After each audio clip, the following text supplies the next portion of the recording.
episode 146 times, Scotty. Parkrun Adventurers coming at you 2 weeks in a row, 3 weeks in a row even, if you sort of clarify that the last one was in just by a hair's breadth. My name is Mel Urbacher. Scotty Trickett is my co-host, who I'm assuming is on the other end of the line. Are you here, Scotty? I'm still here. Can you hear me, Mel Urbacher? I can hear you. It's been a big weekend, Scotty. It has. We spent the weekend together. And just to clarify, 145 made it out last week. It did. It was released on Saturday. That's totally last week. Yeah. We were talking about stuff that had happened in the past, but we were talking about it to happen in the future, but it still went out on Saturday. And the reason why it went out on Saturday is because I was having too much fun hanging out with you. I didn't have enough time to sit down and edit. No. And the thing is, most people, well, I shouldn't make generalizations like that, but we do understand that some people listen to episodes a week later anyway. So I'm sure the actual timeliness of us talking about where we were going and what we were doing was probably not very important in the grand scheme of things. We'll try to do better this week, though, won't we? It is important this week. So let's talk about where we were on Saturday. Well, where would you go if you were an adventurer that loves orange and purple because that's the colour of your ugly Christmas singlet? I'd try and find an anniversary that was celebrating a apricot and purple theme. Was it apricot and purple? I just thought or apricot and aubergine. I thought it was just orange and purple because of the orange fluoro volunteer vests and the purple. Actually, you're right. Yeah. No, you're right. That's what they said on the day. So we went to Cirame. Mel and I adventured to Cirame, which we did say in last week's episode, but we said it after we'd been there.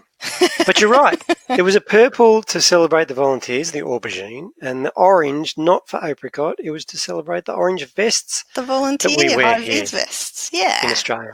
That's an Aussie thing, you know. Is it? Doesn't everybody in the world wear orange vests? No. Mel, I think you should know this. Don't they? They wear yellow in the UK. No, I'm sure I've seen orange in the UK. Well, I mean, I can't honestly say that I was there in person. I thought I'd seen them in pictures. Maybe I haven't. That's okay. I mean, I guess it's all right for everybody to have different colours. Yeah, it is. It is. So, Cirame, to explain the course to us, Mel, and let us know your thoughts of the morning. Because I had a great morning. You know what you want to do when you are 6 months pregnant, Scotty, is you want to find a very, very hilly course that isn't pram friendly, that isn't flat, definitely not flat, and you want to walk that as fast as you possibly can. And that's Cirame. Cirame is definitely a hilly course. And you know what? One of the hills comes right at the end between the 4.5 or the 4 and the 4.5K mark, and that's lovely and delightful, but not unexpected because you actually go down said hill at the start, obviously, too, after the first 500 metres. So it's one of the few events that I've been to that has actually, like, properly starts on an incline, like you run across a field or an oval. Well, it's not an oval. I guess you'd call it a field, wouldn't you? Yeah. Yeah. It's an open amphitheatre where they have Day on the Green concerts and various other concerts. Yeah. So it's a vast expanse of green stuff. Yeah, which is lovely. There were wallabies there when we started. They had kind of snuck off more into the trees as the day wore on a little bit and more runners accumulated. But then, so you go up a hill and then you go down a hill and then you go up a little bit more of a hill and twist around to the right and you follow there's, I guess it's access tracks through the farmland there, and the grass either side of the course is just amazing and beautiful and very serene, and it's head height. So it's like something out of one of those movies where, you know, the aliens are hiding in the cornfields or something like that. And I can imagine it would be quite eerie if you were out there on your own. That's what I did. I compared it to Children of the Corn. I had that feeling of running through the cornfields, even though it was tall grass. And there were snakes in there. I know there were snakes coming out to attack me. At one point, it sounded like the grass was talking to me, but it turned out I was just approaching a corner, and there were park runners around the other side who were oncoming on their way back, and they were having a chat as they were running. So, hey, can I go back to the hill? Because it's a cross-country course, so it's all on grass, uneven surface. So at the start, all I'm doing is concentrating on my feet, making sure I can stay upright. I don't remember going down that hill. Not at all, really. Barely. I remember I looked at my watch for the first K and I thought, that's pretty quick. I must be doing okay. And then it all came into sharp focus when you returned we got and to went, Port wait Cup. a minute. Yeah. I got to that. You come around the corner and we've got one of our volunteer marshals there. And I'm thinking, we're nearly done. And then there's this goddamn hill that I just completely blew up on. I think 15 or 16 people must have overtaken me, maybe more.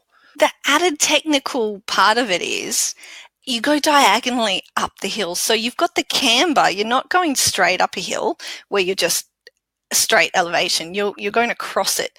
So you've got the camber like away to your left and, trying to run sideways. That's probably why you didn't notice it on the way down too, because of the camber of it as well. But the volunteers on that part of the course, they certainly have a nice view of the office on the day, which is always good. Yeah, it's not an easy course, Old Cirame, but I love the setting. Any time you can put a park run in a setting like that, gets a big tick. Love the wallabies at the start, but it seems like every time I go to Brisbane in the summer, there are the Zupa Dupas. Yeah. I resisted one for a while. I went for the oranges to keep on theme. With the colour scheme. But after the event, I wanted to go to the turnaround point where they had a nice little setup with all the volunteers. Thank the volunteers there. Get a bit more of a tour of the grounds with our ambassador, Alan. And when I came back, I couldn't resist a pineapple Zupa Duper. Oh, well, at least you chose a good flavour. I didn't partake of a Zupa Duper. I'm not too much a fan. Like, it's ironic. I will give me a slab of cake and I will eat it, baked sugary goodness. Absolutely. But just, an ice block, a sugary ice block after parkrun's not really tickling my fancy. The sugar content is high, isn't it? Like, it burns your throat going down. It's so sweet. Yeah, but that's okay. It's a lovely gesture from those people who like to bring them along to share. Absolutely. It was their anniversary, so people were in celebrating. They were. And it was a really friendly crew as well. I found, obviously volunteers are almost always friendly, but I found them to be a particularly friendly bunch this lot. So great job to the Cirame team. So what are we doing? We started the review ranking system last week. What are we doing? 5 out of 5? Oh, okay. I thought you were referring to the most events list. I'm not. I wasn't on board with that last week, and I'm pretty sure I'm still not on board with that, Scotty. So if you want to rank it, I'm giving him 5 out of 5. Okay. Is this whole ranking system just a means for you to give every event 5 out of 5 every week, or? Well, you'll have to listen every week to Is that a trend? We'll see. Well, I would like to mention, because this podcast is all about you and me, self-indulgent here, I did get 148 for my Wilson Index. And for those playing along at home, I also got a stopwatch bingo, which means I've only got 2 left to go. And it was only mildly fabricated. Because you know what I did again, Scotty? I was going for a different number.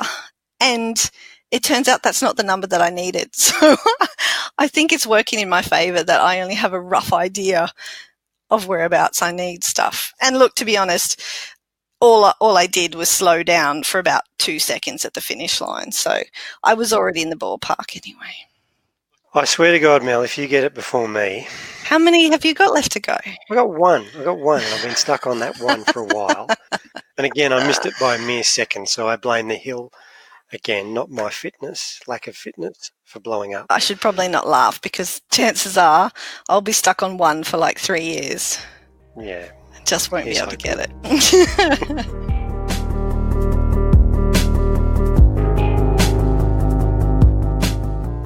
Our guest this week has run and won a bunch of marathons around the world and is currently on a quest to get her 6-star medal. In a couple of weeks, she's heading to Tokyo, so we're going to find out all about that. Welcome to the Parkrun Adventurers, Kirsten Molloy. Thanks so much. It's great to be here today. Kirsten, tell us exactly what the 6-star medal is, because I think that's a highly achievable and highly sought-after medal, award. What exactly is it? Yeah, so it is actually a medal. It's a huge medal, in fact, and it represents the 6 marathon majors, the 6 biggest races in the world as far as marathon goes. And so it's New York, Boston, Chicago, London, Tokyo, and Berlin. And I'm really lucky in that I had the opportunity in a week and a half's time to go to Tokyo, which will be my 5th of the 6. And yeah, I've been working on this for quite a few years now, because obviously you can't go to all 6 international races in one year due to, finances and annual leave and work and whatnot. So it has been a few years in the making. Kirsten, you're a little bit of a speedster on the running shoes. So can you explain to me, with the 6-star medal, do you have to, when you participate, do you have to win, or do you have to come in really high, or is it just literally like a participation medal and even us slow smucks can, have a chance at it if we've got the time and the money to get along to these events? Yeah, absolutely. Anyone can go to it. Having said that, there is a few ways to get in. So you can qualify for each of them through a time, which is how I've been fortunate enough to get into each of them. You can fundraise a certain amount to get into them, or you can go in a lottery. So all 6, except Boston, has a lottery set up, so you can throw your name in the ring and try and get pulled out. And the statistics are huge, like particularly somewhere like New York, where there's hundreds of thousands of people that go into the lottery each year, and a few thousand names will come out. So if you do want to go, it's not just for fast runners, it's anyone can do it. Anyone, I believe, can run a marathon with a bit of hard work and dedication. So yeah, anyone can possibly do it. It's just, you've got to either fundraise or lottery or qualify. And you're heading to Tokyo in a week's time, a bit over a week's time. Which one after Tokyo have you got left to do? Yeah, so just London, which will be next year, 2020. London next year actually will act as the World Marathon or World Championships for the Masters, so 40 years and over. It's the first time we've had anything like that. And I'll actually turn 40 in a few months' time, so I will hopefully be able to get enough points to qualify for that. So it'll double as my final leg of the 6-star, but also a 40-plus Masters run, I'm hoping. Do you know off top of your head, Kirsten, if or what the numbers are about people who've actually achieved the 6-star? Is there sort of a record or a list of those people somewhere? Oh, there is actually. I'm off the top of my head, I don't know the numbers, but it's certainly, they do have a Hall of Fame. And if you do get your 6-star, you do go on to the Hall of Fame.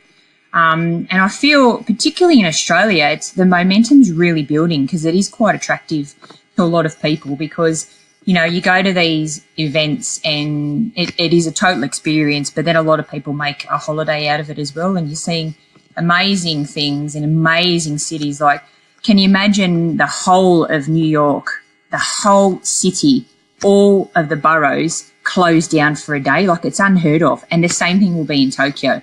And same with all these cities, but just the size of New York. Tokyo, to give you an example, the population of the whole of Australia is the population in Tokyo. So it's going to be incredible to see the city shut down for a marathon. Can you take us back to 2016 when you ran at New York? You were in the elite field. How was that experience?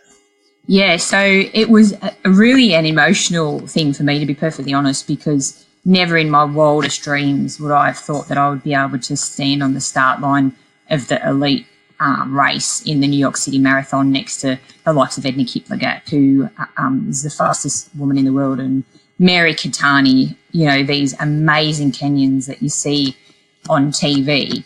I really only wanted to run the New York Marathon, and I didn't care how I ran it, but to be asked to be part of the elite start, and New York's one where the women starts 30 minutes ahead of the men's start and the main start. So there's literally 30 of us on the start line, and honestly, it was incredible. I was in tears because it was like, as a kid in a candy shop, you see these women on TV, and yeah, it was incredible. Look, I didn't have the best run of my career. It was, I think I did get caught up in the day and the emotion of it, but to this day, it is the most incredible experience I've ever had. And yeah, it was just a memory that'll last forever. And everyone I talk to, I've said to people, you have to go and run the New York Marathon. If you do nothing else in your life, go and run the New York Marathon. And this year in 2018, I actually ran with my partner who is very new to running, and we actually ran it together side by side just in the general start. And I'd been rabbiting on for so many years about how incredible it was. And I'm a member of the Newcastle Flyers Running Club, and we had, I think, 10 of us running in the same event. And I was telling them all how incredible it was. And when I finished, I thought, I hope they're not all disappointed. And every single one of them said, Kirsten, you really pumped it up bigger than anything in the world, but it was even bigger than that. Like, it was even better than what you said. And I thought that was incredible because I'd really pumped it up. It's just the catch phrase in New York is the race that will change you, and it absolutely changes you because you go through all the boroughs and everyone, doesn't matter who you are, black, white, Hispanic, English-speaking, non-English-speaking, police officer, fire brigade, everyone comes out and the whole city just comes together. And it's just, like, I'm getting goosebumps talking about it now. It's just, it does move in. It hits you right in the heart. It's just, it's incredible. Far out. I can hear the passion and the love for it in your voice. And I've only done one very, very non-serious marathon in my life so far, but you're even starting to pique my interest, I have to admit. Now, one thing New York hasn't got is a park run that you could do before the New York Marathon. However, Berlin, which you've also done, has got a park run. In fact, they've got several park runs around and about the place. And I understand that you popped along to Hasenheide Park Run before Berlin Marathon last year. Yeah, so it was incredible. It's probably one of my top 10 memories in my whole running life. And so Hasenheide, which is it's in a park, so in Berlin, but just out of the main city. It was about, I think, a 8K jog for us to get there to the start line. So they'd only kicked off 12 months or less than 12 months before that, so they hadn't been going a year, and they average around about 40 runners a week. Obviously, the numbers do drop off in the snow. And on that Saturday morning, the day before the Berlin Marathon, there was more than 500 runners and they ran out of tokens. They did five separate briefings in numerous languages, English, German, Spanish, I think. But yeah, it was incredible to watch more than 500 people and then them to panic about not having tokens. And it was incredible. And to see the passion of the volunteers and the race director just totally in shock of what happened and how many people came to do it was out of this world. It was a beautiful course in a park, like a park where you'd go and walk your dogs and do things like that. But it was just, it blew my mind to see that amount of people there. And you're one of our elites who does attend parkrun fairly regularly, even volunteer from time to time. Your local is at Port Macquarie, but you've travelled around to a few other parkruns around Australia. How do you enjoy the parkrun experience? Yeah, I love parkrun. I don't get there as much as I'd like to, but I've kind of been swept up in some of my running friends here in Port Macquarie's passion to go and do the parkrun tourism. So I do try to get to, if I'm holidaying or out and about, I try to get to the odd ones here and there.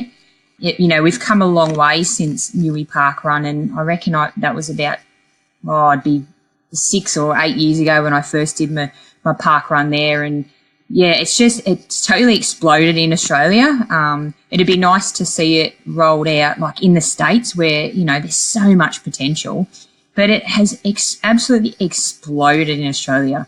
Like in Newcastle where I regularly run, we start out with Newey Parkrun and there's bucket loads there now, and it's just incredible. And Parkrun is such a community event because it doesn't cost anyone anything.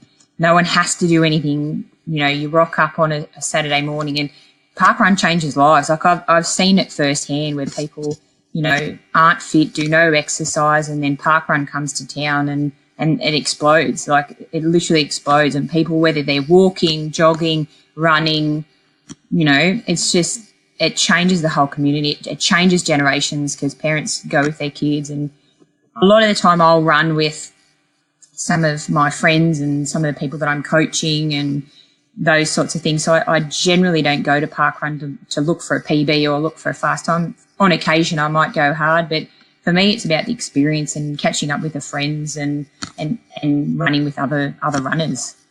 And you have tripped around quite a bit across different states and things like that. Have you got any highlights from the Aussie parkruns that you've done, Kirsten? It's always nice to go to the ones in Queensland, usually before the Gold Coast Marathon. So the Kira one's pretty cool. Bowra was pretty awesome, actually. Bowra was the day before I ran the Canberra Marathon. And I spent a lot of my childhood up that way, so it was almost like coming home. And that was really cool. A lot of people there, and yeah, it was a beautiful course. And a lot of these towns and cities that parkrun's in, it's really showcasing the town, and people go, I would never normally go there, but how amazing is this place? And then they tell their friends and family, and then they might go holidaying then. So it is good for tourism. Tell us about the Newcastle Flyers. They've probably got the second best running uniform in Australia. Do you have to be fast to run with the Flyers? Because every time I see them at a parkrun, they're usually up the front and flying. Yeah, I'd like to ask you a question back first. So it's the second best uniform. Who's the first best uniform? I might be biased there. But it's my own running club, the Westerfoldians. Of which he designed the uniform. Which I designed, yes. So it's all relative, really. Okay, I'll let you get away with that one. Thank you. No, absolutely not. You don't have to be amazing to be a Newcastle Flyer. I was sort of one of the early Newcastle Flyers when, on a Sunday morning you'd get 3 or 4 of us to the Sunday morning long run. And I went down there recently and I think we had 50 for the Sunday morning long run, which is just incredible. When we've come so far in a matter of less than 10 years, particularly in the last 5 years, it's just exploded. But the really interesting thing, and I hope I'm not sharing secrets, but how they run the long run, for example, is because the Newcastle Flyers is from the old Flyers train, there's 3 trains, there's 3 train lines, and there's a red, blue and white, which is our colours, and it's a different pace for each one. So you do go as a group, and if you're not feeling amazing, you might, and you're normally in the faster group, you might go to the second or third group and vice versa. And there's no judgment. Everyone runs together and looks after each other. And there are other sessions during the week where, we'd get together, but you don't have to be fast. It is all inclusive, but I think there are some amazing athletes coming through, and there are some very quick people in that club. So you do see them running around the place at parkrun and also at other big events. So the uniform does stand out. So there is a bit of eyes on it. But yeah, you don't have to be fast. Anyone's welcome to join. They'll literally take anyone. It's about empowering people to move and run and be with like-minded people. So anybody's welcome to join the Newcastle Flyers, that's for sure. I'll be honest, Kirsten, I don't recall ever seeing the uniform. Can you paint me a bit of a word picture of what it looks like, and for those of our listeners who haven't seen it either? Sure. So it's white, although you may see the black singlet at parkrun at non-bib events, because the rule is you can only wear your white bib at an event. You can only wear the black at not an event, you have to wear the white one.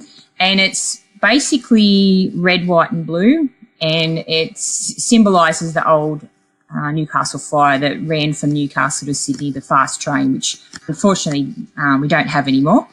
But it's a really interesting story. I'm not 100% on the history of it, but there was a school assignment for a particular school in Newcastle where they had to do a business, basically a mock-up a business for the Newcastle Flyers, and they had to design a logo and put a business case. And the president of the club and a couple of executives actually went to the school and interviewed them, and that became the Newcastle Flyers logo. So it was actually a high school student.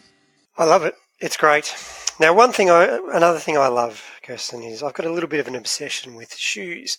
I have far too many, Yep. but my shoe of choice at the moment is the On Clouds. Yep. And these are a bit of an innovative shoe, and you've been wearing them for a while. In fact, you go back to the early days with this brand. Can you tell us a bit about that?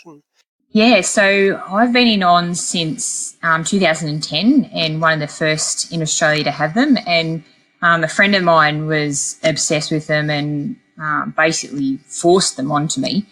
And I loved them from the first minute I put them on. I did love them. I've been lucky enough to go to headquarters in Zurich and see some of the prototypes. I went there about 5 years ago now, maybe 4. And some of the prototypes they were working on back then are coming out now. I love them because they allow me to do a lot of kilometres without injury. They're also very pretty. They're a very attractive shoe, and they do stand out. I personally like the Cloud Surfer. It's a little bit heavier than, for example, the Clouds, but I like to have a bit of shoe around me just for the amount of kilometres that I do. So that back then they were really state of the art and very out there, to the point where I think it might have been 2014 or 2015. There was a question mark over at the New York Marathon. Are they legal? Are they springs? They are legal. They do feel like springs and they make you run faster. So, I'm obsessed with them too, and I think I've got nearly every shoe in every colour. So, yeah, I'm a massive fan. I'm not sure if they've made me run faster just yet, but yeah, I'm with you. They look great too.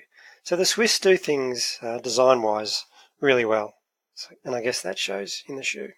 At what point do you think, and this is a question probably for both of you, that things like equipment should become illegal for using?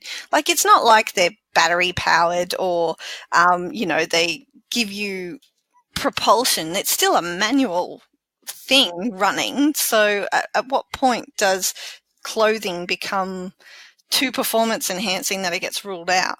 I think that's the beauty of running, that unlike some sports like cycling or swimming, the technology isn't everything, particularly in the marathon. I think if you're running a 100-metre sprint or 200-metre sprint, yeah, absolutely. The technology, every gram or 0.1 of a gram is very, very important.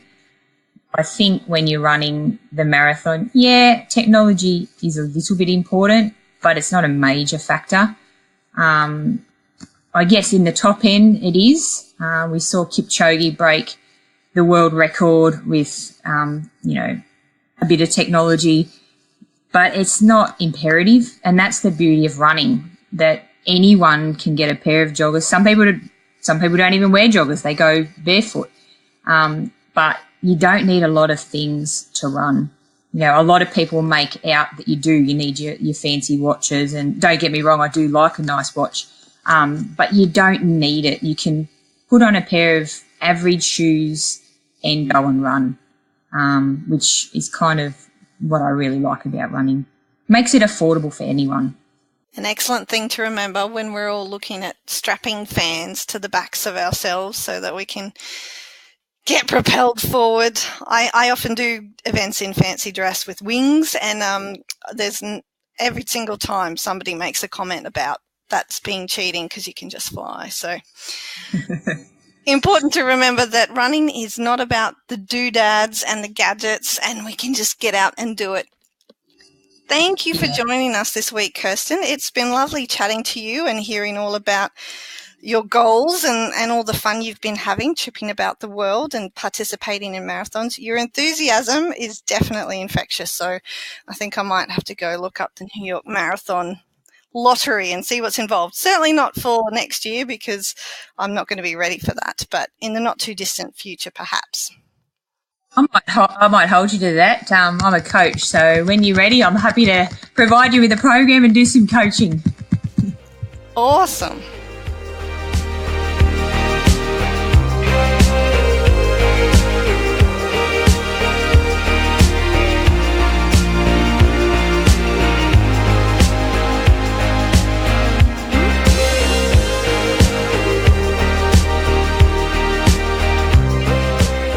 Over our summer break, we had a bunch of roving reports came in that we played a few weeks ago, but somewhere in the universe, we lost one.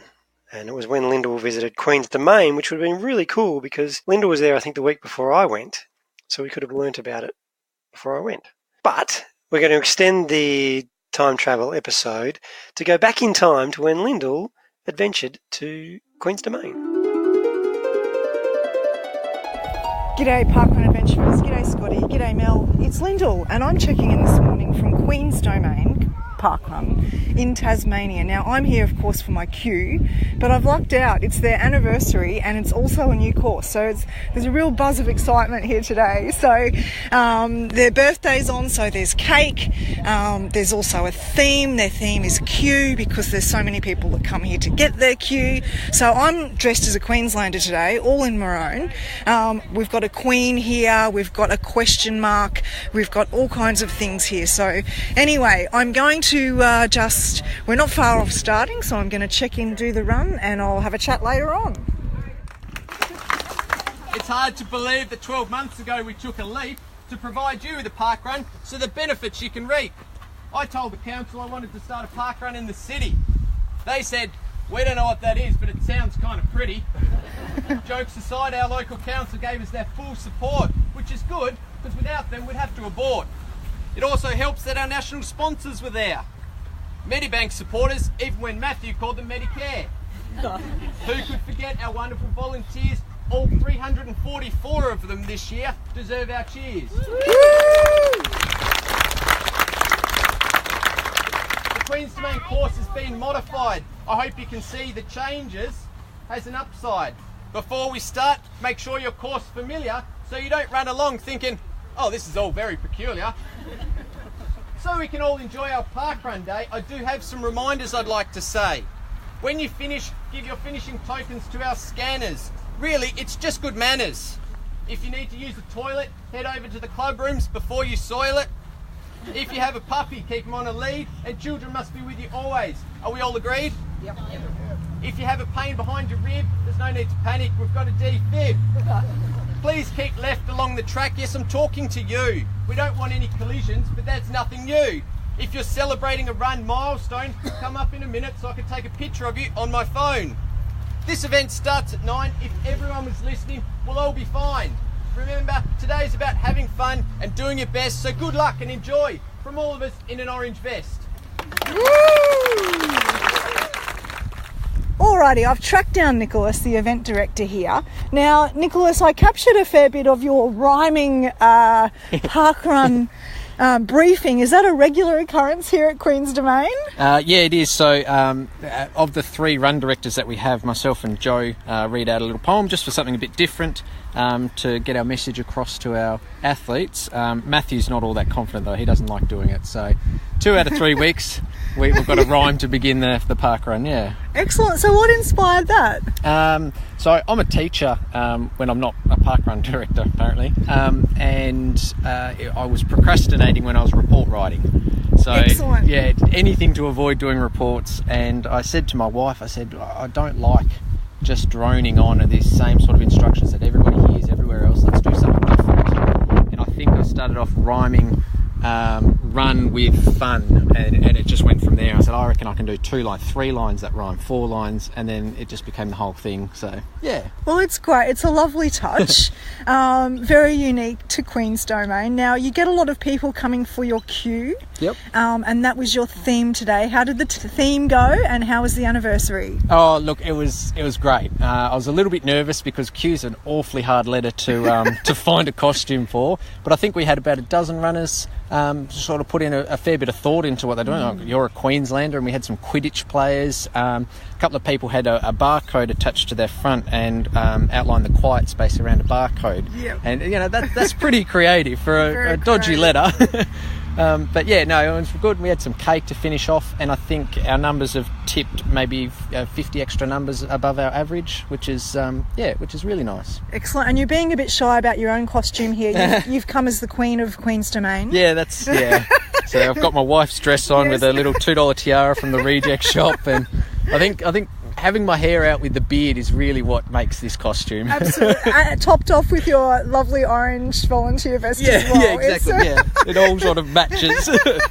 It does the job. Look, Nick, thank you so much for talking to me.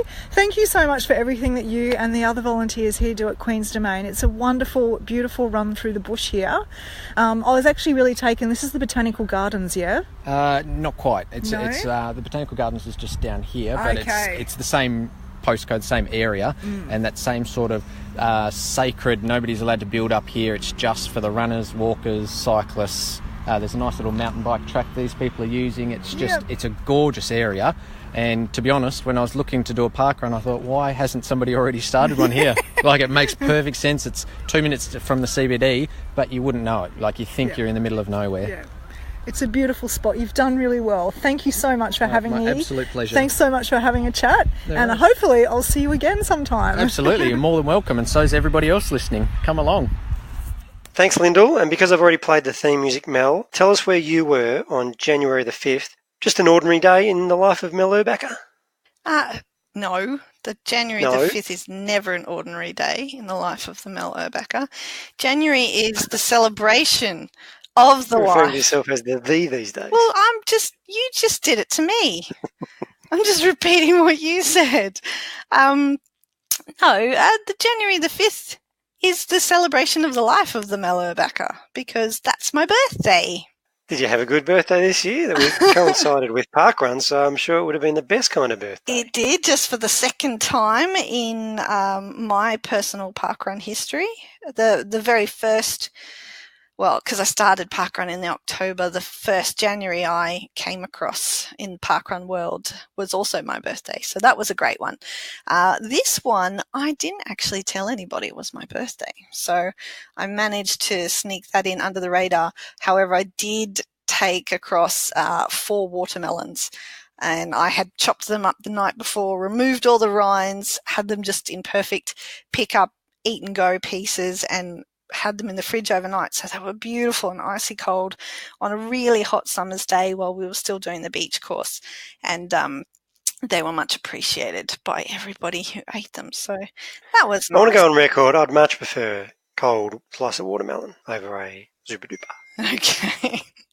Noted Just for next the time record. I'm in Brisbane. Yep.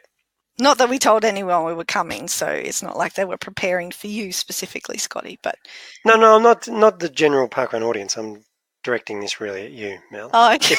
If the general parkrun audience wants to play along, watermelon, pineapple, cantaloupe, honeydew, all those summer fruits. Okay. Rock melon? That's cantaloupe. Is that cantaloupe? Yep. Is that really? Why do think so. Why do you call it cantaloupe? Rock melon, you're referring to the orange fruit. Well, the flesh It's is like orange. honeydew. Yeah. Well, Yeah. We call them cantaloupes. is that a Victorian thing, or is that just a Scotty Trickett thing? I hope so. It couldn't be. No, I'm pretty sure it's a cantaloupe. I'm going to Google it while you tell the rest of your story about your birthday parkrun.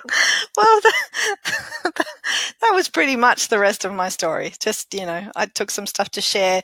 My co-ED called me when I was on my way home to berate me for not letting him know that it was my birthday, and he just realised on Facebook after the event. So, but it was nice to just go and have a warm, sunny summer's morning with all my parkrun friends and share some watermelon. Awesome. And just to confirm, the cantaloupe is the world's healthiest fruit, and it is what I'm talking about. It's the world's healthiest fruit. Good source of vitamin A. But the healthiest? Like, on what scale? That was the third result that popped up on Google. Okay. I might have to look into that more later. I do love rock melon. It's a little bit more expensive if you want to give it to people en masse than watermelon is, but yummy all the same. Where were you on the 5th of January, Scotty? If you can hark back and remember. Look, I can. That was the weekend where I said I was going to go to Mansfield Parkrun, so they were launching. But I didn't realise how far away Mansfield actually was when I made that public statement. And because when I looked it up the day before, it was like going to be over an hour to drive there through, I think, what looked like windy sorts of roads. And I just said, no, we're not going to do that. So sorry to all the people that were expecting us at the Mansfield launch, which was none. But instead, we went down and got a new event in the Melbourne suburb. I think it was Menandy at the time, called Marriott Waters. And again, I went through a streak of catching up with our event ambassadors and got to run the course with Roger, who has just stepped down as an event ambassador to concentrate on his other life outside of parkrun. Not sure what that is, something to do with netball or something. But he was listening back to us. So he was going to try and catch up to all our episodes, but working in reverse. Oh, really? So he was doing a Benjamin Button on us. Yeah. So, oh, God. So he was fully across all the parkrun adventure episodes. So it was a great morning to catch up with Roger. Marriott Waters is in a new estate, so there's houses being built up around it. So at the moment, I think they probably average around 70 to 100 parkrunners every week. But in a few years' time, once all these houses are built, that number's going to grow to double, triple, and it's going to be, I mean, it already is a nice, friendly, good event, but it's going to be a very popular one, I imagine. Awesome. So it's nice and flat, 2-lap course. It's called Marriott Waters. Do you run around or beside or near any water? No. That's just not the name that I of the was estate. aware of. Yeah, that's just the name. I'm sure there's waters within somewhere around there, but we don't run around them as such. Kash had a fall. Oh, she tripped over. She's taking after you, Scotty. What's going on here?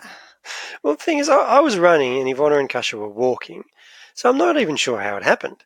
But I went back to collect them, and Kasha's pants are ripped. So that's the biggest tragedy. She wasn't really hurt, but her favourite running pants were ripped, and there was much hullabaloo. Yeah, wasn't happy. And the thing is, here's the attachment. They were just came-up pants. I don't think they were anything fancy. So we said, don't worry, we know you love them. We'll just go and get you a new pair. Mm-hmm. But it wasn't about the new pair, Mel. It was about this pair. And you can't just replace it with something new that looks like it and feels like it. It has to be these pants that she has a history with, apparently. Oh, okay. So are these like PB pants or something? I'm not sure, but she was upset that Okay. the pants couldn't be worn anymore because they were ripped. You know what? I can understand that because I have a history with certain things that can't be replaced, and then when they get damaged or destroyed, it's very upsetting. No new launches coming up this week in Australia, Scotty. However, we've got a handful of anniversaries to celebrate across the country. A couple of Territorian events and some New South Walians, and then, a couple from the states that you like to call the greatest. Yes, so let's head there. Let's lead off with Newborough celebrating their anniversary, as well as Nightcliff in the Northern Territory, an event you've been to. Yes. Have you not been there too? No, you weren't there that weekend. Then we've got Panania in New South Wales, an old podcast favourite, Studley in Victoria. And Tuggeranong in the ACT. So it is the weekend of celebrating Studley this week. It is. So you'll know where I'll be on Saturday. See, this is the thing. Because you have changed the rules on the most events list situation, you are quite close to me. However, we both got a new event last weekend, but it sounds like you're going to go back and work on a P index type of event this weekend, and I'm going to bag another one.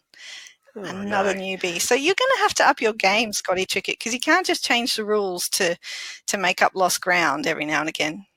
There are no more rules to change to help you. Yeah, the competition doesn't end next week. It doesn't. You've got to give me a bit more chance. But I'm not going to miss an opportunity to go back to Studley and celebrate 3 years of park running there. You say it like you're asking me the question. Are you sure this isn't the 4th year? No, it's 3 years. Yeah, because I know we did Under the Sea theme 1 year, and yeah, you can't count. It's like 0 the first year because we're in our 4th year of podcasting. But and Studley, I kind of consider it to be a sibling of the podcast because it happened in the very early days of our podcast journey. Yep. So, and I'm not going to get my P index, Mel. Thanks for your concern there, because I've done Studley heaps of times. Well, that's okay. That doesn't mean like it's 20, not 30 times. Oh, really? Okay, that is a lot. So, not going to happen. Not going to happen. Well, you never know. If you're going to run, you might just get yourself a stopwatch bingo. Yeah, where are you heading this week? This week, I'm going to be in Brisbane at Stones Corner Parkrun. All going well. There's a bit of an ambassador catch-up going on, so going to go and catch up with said ambassadors in southeast Queensland. Looking forward to it. Now, Mel, Kirsten, I think she almost inspired you to do a marathon, and I'm also not I'm not fully aware of where we're up to with who knows and who doesn't, but you also dropped the bombshell that you're 6 months pregnant in the intro. Is it a bombshell, Scotty?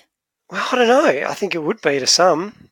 I don't know. Have we announced it on the podcast? Well, no, I'm not an announcer person. I don't even tell people I'm going to parkrun. So no, now you've just drawn attention to it. It's awkward. Okay.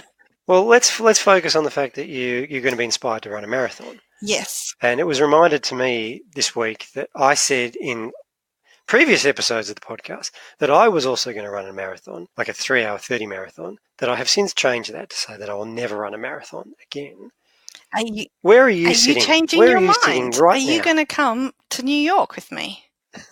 Well, so this is it. So let's put it on record for reference sake. Yeah. Definitively, like line in the sand sort of stuff. Are you going to run another marathon? Oh, definitely, yeah. Madoc is on my radar. Okay, 100%. 100% that's happening. Not this year. And New York? But 100% that's happening. New York, well, see, the way Kirsten spoke about it, there was so much joy and admiration for this event. And I'm not a huge big city person, but yeah, she definitely sells it. She definitely sells it. You know what? If you agree to come with, I would say let's make that a yes. Okay. I'll go along with that, because if I was ever to run another marathon, I think it would only ever be in New York, because I'm with you. Kirsten had good things to say about it, but a mate I'm going to catch up with this week at Studley, Adam, he ran it last year and he was a big fan, and his stories have inspired me. So maybe if we ever get back to New York and if we can get an entry that both of us do on the same year. Yeah, if all the stars align, let's make it really difficult, but at the same time commit. Exactly. There we go. So is everyone clear on that? I think, well, by everyone, do you mean you and me? Because there's just the two of us here right now, and all our listeners who can't pipe up. Yeah. So there we go. New York Marathon, here we come. Talk about setting goals. Yeah. Mel, thanks for this week. Great to chat to you a couple of days after I've chatted to you in person. Great to see your name and a waveform appearing in front of me on the computer screen. It was my pleasure, Scotty. Let's do it again next week. Yeah, let's do it. 147. Or 113, you never know. That would be nice. That would be nice.